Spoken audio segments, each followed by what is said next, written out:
Hey guys, Cody Green here. I'm going for my top 10 tips for hard enduro necessities on your enduro bike, getting you race ready for your races. Let's get started.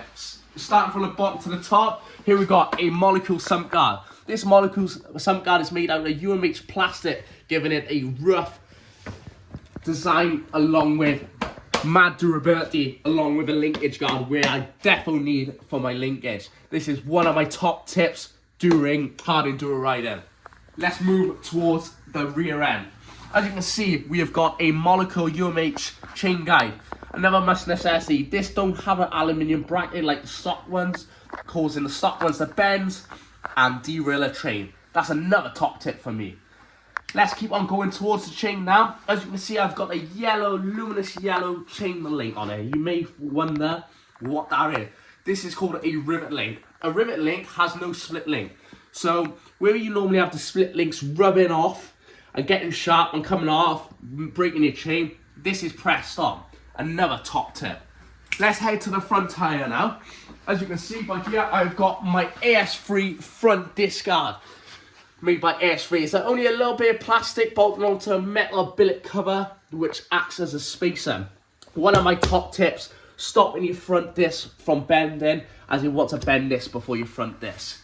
Right, let's stay on the ground a minute. As you can see, I've got my Plus Grand Prix front tyre, 90/119.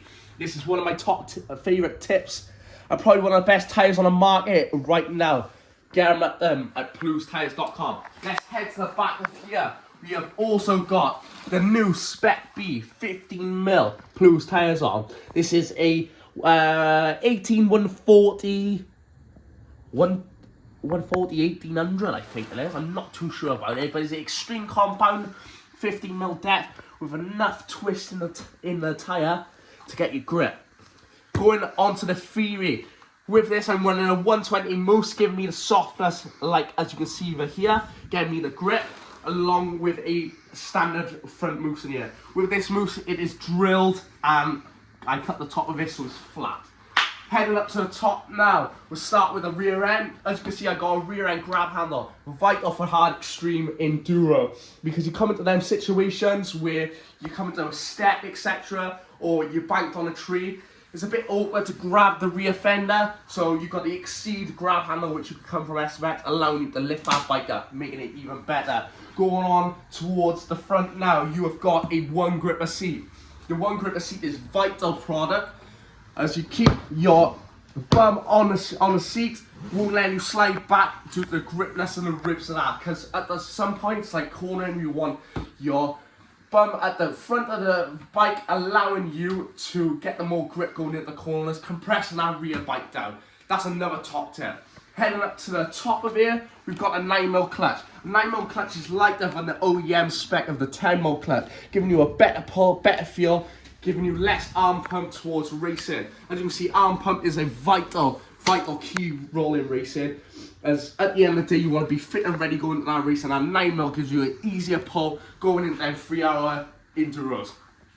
Sorry for my mistake, we're going back down to the bottom end now. As you can see, I'm pointing at the gearing. The gearing specifically, I like to run a 12.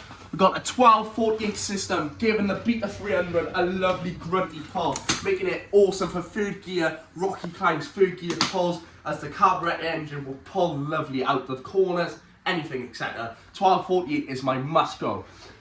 Going on to the nitty gritty parts now. Suspension, I've got a KYB front and rear suspension on, which is about personal preference, but I think with suspension you should be going as soft as you can go, and when you start bottoming out, maybe adjust your clicks from there. I like to go my rebound nice and slow to get the logs and etc. right when going over, so it don't buck you and cause you to crash.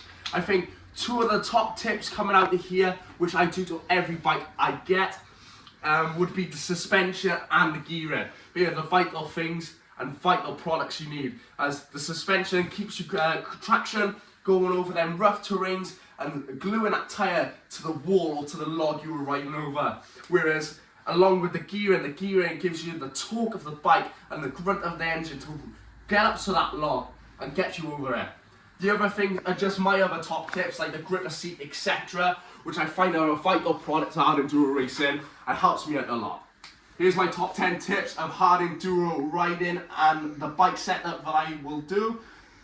There's obviously a lot more stuff like handlebars, personal preference, but however, these are my top 10 tips what I will do on each and every bike I own. Big thanks for watching. See you soon.